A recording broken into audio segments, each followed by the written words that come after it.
दाते पकड़ ले। देखो अभी चल रहा है हमारा टी ब्लॉक। टी ब्लॉक में चल रहा है वर्ग 15। वर्ग 15 में मैंने 2 चीज़ों में हेडिंग करवा दी ऑलरेडी पहले से। तो आज हम करवाएंगे 4 हेडिंग। आयनिक एंथैल्पी, आयनिक एंथैल्पी, विद्युत ऋणात्मकता, भौतिक गुण और रासायनिक गुण। केवल वर्ग 15 की बात करेंगे हम यहाँ पे। पहली बात तो वर्ग 15 में तुम्हें पता है कौन कौन से तत्व होते हैं। देखो फिर मैं साइड में लिखे देता हूँ।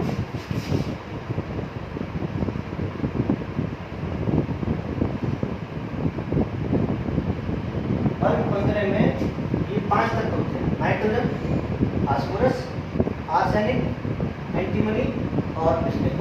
ठीक है, ये 5 तत्व हैं। नाइट्रोजन,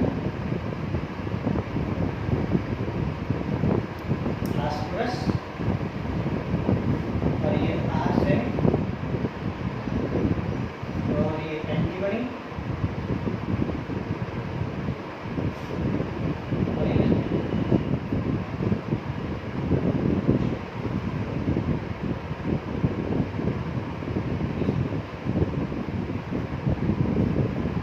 ये 5 तत्व। ठीक है, अब इनकी गुण हमें पढ़ने हैं। पहला जो पॉइंट है हमारा वो आयनन एंथैल्पी। तो सिंपल है कि आयनन एंथैल्पी का मतलब होता है कि किसी उदासीन परमाणु में से इलेक्ट्रॉन निकालने के लिए जो एनर्जी की जरूरत होती है या जिस एनर्जी की रिक्वायरमेंट होती है उसे बोलते हैं आयनन एंथैल्पी। जब जैसे कि मान लो कि अभी नाइट्रोजन का परमाणु है, सिंपल नंबर 7 नाभिक। और ये कक्षाएं बनाई मैंने। पहली कक्षा में 2 इलेक्ट्रॉन और दूसरी में 5 इलेक्ट्रॉन, 4, 5, टोटल हो गए 7 इलेक्ट्रॉन। नाभिक में होते हैं प्रोटॉन, उसमें 7 प्रोटॉन होते हैं। अब हमें ये इलेक्ट्रॉन निकालना है तो जाहिर सी बात है हम किसी भी काम को करने के लिए ऊर्जा की जरूरत तो पड़ती है। अब हमें अगर ये इलेक्ट्रॉन निकालना है तो निकालने के लिए जो एनर्जी की जरूरत है उसे हम बोलते हैं आयनन एंथैल्पी। ठीक है, देखो आगे करना क्या है। अब तुम्हें मैंने पहले पॉइंट में बता चुका हूँ कि जब नीचे आते हैं बाद में वर्ग 15 में ऊपर से नीचे की ओर आते हैं तो परमाणुओं का आकार बढ़ता जाता है। आयनन जो आयनिक त्रिज्या है परमाणु का आकार है उन दोनों में वृद्धि होती है। वृद्धि होती क्यों? अभी इलेक्ट्रॉन की संख्या तो बढ़ती है, बढ़ने के साथ साथ कक्षाओं की संख्या भी बढ़ती जाती है। तो इस वजह से क्या होता है कि इनमें परमाणु का आकार बढ़ता जाता है। तो अब जब ऊपर से नीचे की ओर आ रहे हैं तो होता क्या कि आयनन एंथैल्पी का मान घटता जाता है। अब घटता क्यों वो देखो जैसे अब नाइट्रोजन का परमाणु है उसमें प्रोटॉन 7 है। अब इसके बाद इसमें जो इलेक्ट्रॉन मैंने बनाए इसमें 2 कक्षाएं, 2 इलेक्ट्रॉन और सॉरी इसमें 2 और इसमें 5, 4 और ये 5। ठीक है, अब उसके बाद जैसे कि मान लो फास्फोरस है। फास्फोरस का नंबर सबको पता है 15 होता है। तो अब फास्फोरस भी 15 है। तो 15 में जब मैंने ये बनाए तो इसमें प्रोटॉन जो है वो 15 है और उसके बाद जो मैंने कक्षाएं बना रहा हूँ इन कक्षाओं में हमें इलेक्ट्रॉन भरने कितने 15, क्योंकि 3 कक्षाओं में आने वाले हैं। पहले में 2 इलेक्ट्रॉन और दूसरे में 8, 1, 2, 3, 4, 5, 6, 7 और ये 8। तीसरी कक्षा में आएंगे 5, 1, 2, 3, 4, 5। देखो अब सिंपल है। अब प्रोटॉन को होता है पॉजिटिव चार्ज और इलेक्ट्रॉन को होता है नेगेटिव चार्ज। तो इन दोनों के बीच में लगता है आकर्षण बल। अब यहाँ पे जो डिस्टेंस है वो काफी कम है, वो दूरी है वो काफी कम है। तो इस वजह से इन दोनों के बीच में आकर्षण बल ज्यादा होता है और इनके बीच में कम होता है। तो इस वजह से इस इलेक्ट्रॉन को निकालने के लिए इस वाली कक्षा में से अगर हमें कोई भी इलेक्ट्रॉन निकालना है तो निकालने के लिए एनर्जी की जरूरत कम पड़ेगी इसकी तुलना में। यानी कि जब हम ऊपर से नीचे की ओर आ रहे हैं तो आयनन एंथैल्पी का मान कैसा हो रहा है, कम होता जा रहा है। ठीक है, तो ये समझ में आ गया होगा आई थिंक। और अगले पॉइंट में हम बात करते हैं। देखो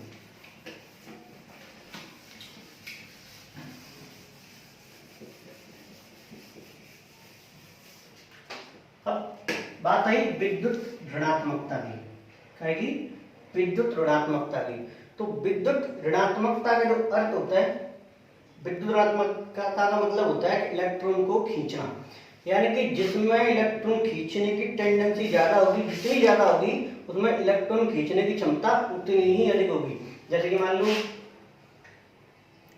एफ है, क्लोरीन है, ब्रोमीन है, तो सबको पता है कि सबसे ज्यादा इलेक्ट्रॉन खींचने की क्षमता इनकी ज्यादा होती है, क्योंकि इसका नंबर 9 जब इसका इलेक्ट्रॉन विन्यास करेंगे तो 2,7 आता है।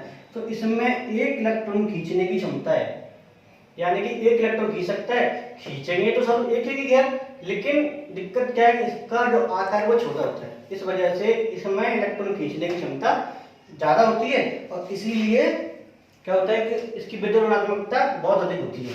अब देखो वर्ग 15 की बात कर रहे हैं हम कि विद्युत ऋणात्मकता में क्या अंतर आने वाला है। तो देखो विद्युत ऋणात्मकता में जो विद्युत ऋणात्मकता है वर्ग 15 की, अगर हम ऊपर से नीचे की ओर चलेंगे तो विद्युत ऋणात्मकता का मान कम होता जाता है। अब फिर से वही बात, क्या फिर कम हो रहा है, तो कम हो क्यों रहा है? तो अभी मैं तो बताया कि विद्युत ऋणात्मकता का मतलब होता है इलेक्ट्रॉन खींचने की क्षमता। तो सिंपल है, इन सब में वर्ग 15 में इन सब में जो सबसे ज्यादा आकार जो छोटा है वो केवल नाइट्रोजन का आकार सबसे छोटा है इन सबकी तुलना में। तो विद्युत ऋणात्मकता इस वर्ग में वर्ग 15 में सबसे ज्यादा होती है नाइट्रोजन की। अगर वर्ग 15 में तुम ऊपर से नीचे की ओर चलोगे तो विद्युत ऋणात्मकता का मान कम होता जाता है, सिंपल है। अब कम क्या हो रहा है, क्योंकि भैया जो परमाणु है, परमाणु का आकार बढ़ रहा है, तो आकार बढ़ने की वजह से आकर्षण बल जो है वो कम हो रहा है, और कम होने की वजह से इसमें विद्युत ऋणात्मकता का मान भी कम होता जाता है। अगला जो पॉइंट है भौतिक गुण, देखो नेक्स्ट तुम्हारा है भौतिक गुण। चलो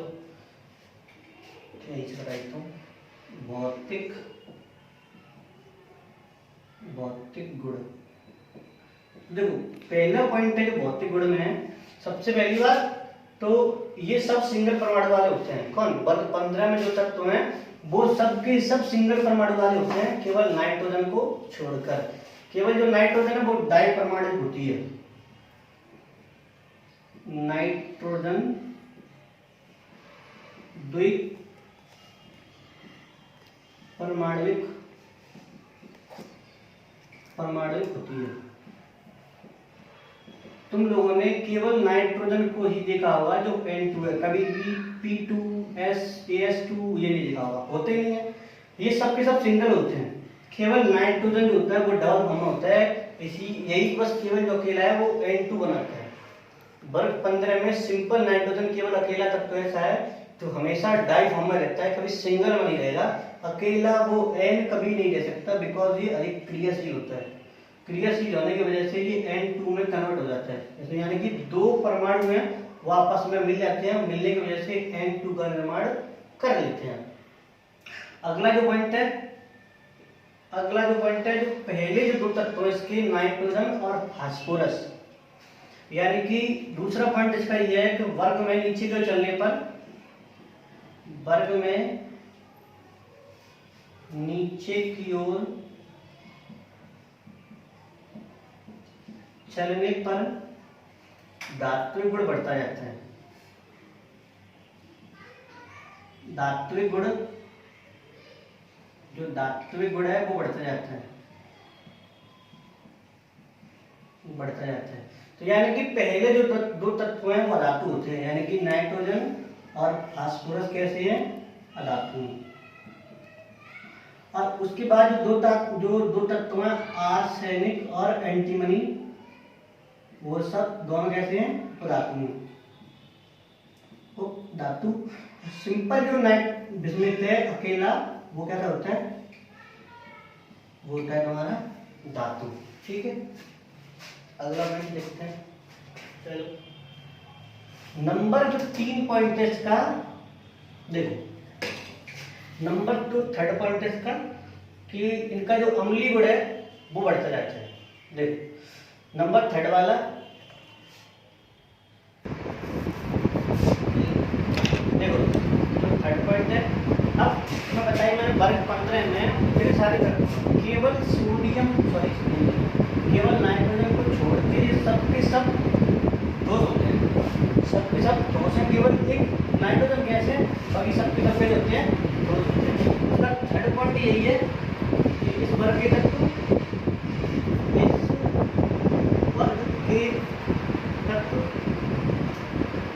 सभी ठोस होते हैं, केवल नाइट्रोजन को छोड़कर।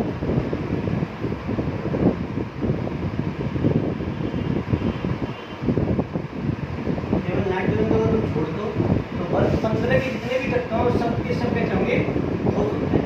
देखो अगला पॉइंट इसका नंबर 4 वर्ग में, इस वर्ग में ऊपर से नीचे जो चलते हैं तो इसमें जो क्वथनांक है क्वथनांक का मान बढ़ता जाता है। नीचे की ओर चलने पर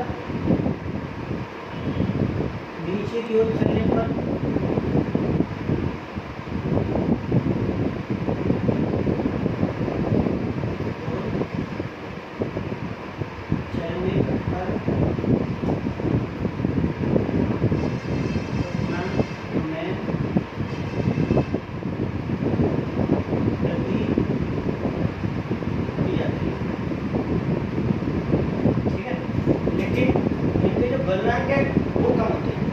क्वथनांक और गलनांक दोनों में डिफरेंस है। क्वथनांक वो पॉइंट है, क्वथनांक हम उन्हें बोलते हैं कि जब अगर किसी ताप पे कुछ ही बॉयल लगती है उसे बोलते हैं क्वथनांक।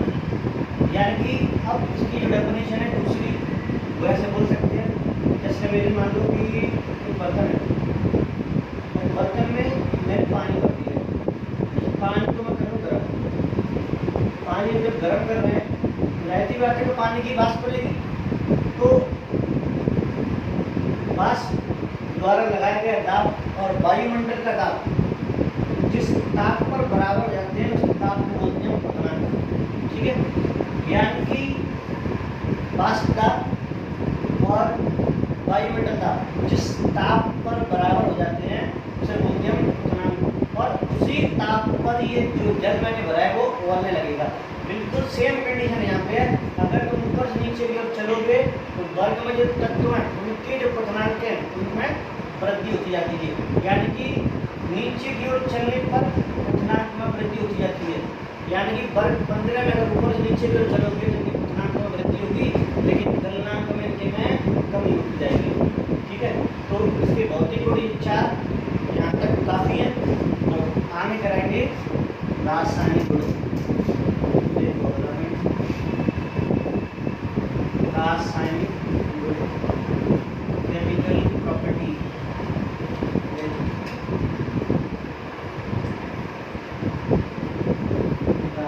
रासायनिक सबसे पहला जो पॉइंट है वर्ग 15 के जो तत्व हैं ये 3 प्रकार की ऑक्सीकरण संख्याएं दर्शाते हैं, -3, +3, +5। तो अब अगला पॉइंट इसका क्या है कि जब वर्ग में नीचे की ओर चलते हैं तो -3 जो ऑक्सीकरण संख्या है ये भी ऑक्सीकरण संख्या है, ऑक्सीकरण संख्या। यानी कि वर्ग 15 के तत्वों की ऑक्सीकरण संख्या है -3 +5 +3 +5, ये इनकी ऑक्सीकरण संख्या है। तो जब वर्ग में नीचे को चलते हैं तो -3 ऑक्सीकरण संख्या का मान कम होता जाता है, घटता जाता है। शायद ही कोई तत्व हो जो विस्मित -3 ऑक्सीकरण संख्या दर्शाता हो, वरना है नहीं। शायद कोई हो लेकिन होता ही नहीं वैसे तो है। अब वर्ग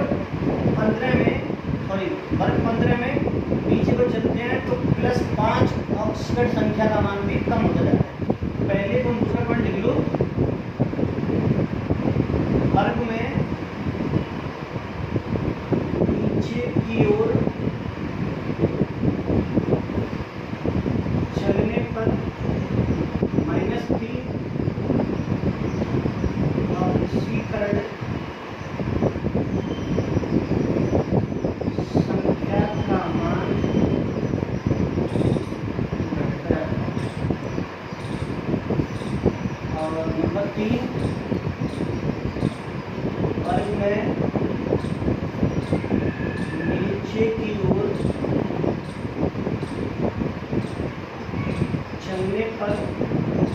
+5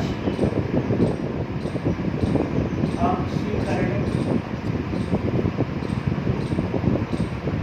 संख्या का मान घटता जाता है। इसमें केवल +5 ऑक्सीकरण संख्या का केवल एक ही तत्व बनाता है, केवल एक ही यौगिक अभी तक याद है, वो है BiF5। ये अकेला तत्व याद है अभी तक जो ऑक्सीकरण संख्या 5 कर सकता है, +5।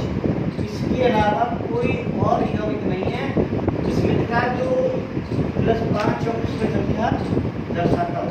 इसका नंबर जो 4 है, वर्ग में नीचे की ओर चलने पर +3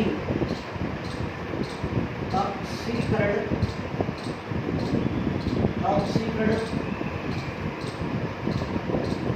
अवस्था बढ़ती जाती है। यानी कि वर्ग 15 में -3 और +5 दोनों के मान ऊपर से नीचे की ओर चलने पर घटते जाते हैं, क्योंकि इनके आकार में वृद्धि होती है। मैं पहले बता चुका हूँ कि जो वर्ग 15 के तत्वों नाइट्रोजन, फास्फोरस, आर्सेनिक, एंटीमनी, इसमें इन सबके आकार बढ़ते जाते हैं। बढ़ने के कारण ही इनकी -3 और +5 ऑक्सीकरण संख्या घटती जाती है। -3 का शायद कोई तत्व ज्ञात हो, लेकिन है नहीं वैसे, शायद अगर हो पता नहीं। अगर वर्ग 5 यानी वर्ग में नीचे को चलेंगे तो +5 जो ऑक्सीकरण संख्या है उसका केवल और केवल अभी तक एक ही तत्व ज्ञात है, वो है BiF5। इसके अलावा कोई और ज्ञात नहीं है। और इसका नंबर 14 पॉइंट है, वर्ग में नीचे को चलने पर +3 ऑक्सीकरण अवस्था बढ़ती जाती है। यानी कि केवल जितने तत्व में मिलेंगे ज़्यादातर वो तुम्हें यही मिलेंगे प्लस ऑक्सीकरण संख्या दर्शाते हुए। जैसे कि मान लो NH3 है, यहाँ NCl3 तो यानी कि जो +5 संख्या वाले जो तत्व हैं केवल वही तत्व ज्ञात है। जो +3 ऑक्सीकरण संख्या वाले जो तत्व हैं इनका मान यानी कि इनकी क्षमता बढ़ती जाती है, इनकी अवस्थाएं बढ़ती जाती है। जितने भी तुम ज़्यादा तत्व मिलेंगे +3 वाले तुम्हें ज़्यादातर मिलेंगे। इसके अलावा तुम्हें बहुत कम तत्व मिलेंगे, यानी कि +5 वाला तक अभी तक एक ही याद है, -3 वाला तो ज्ञात ही नहीं है। यानी कि जिसमें अगर कोई -3 ऑक्सीकरण संख्या वाला तत्व अगर दर्शाता होगा तो शायद ही कोई हो, लेकिन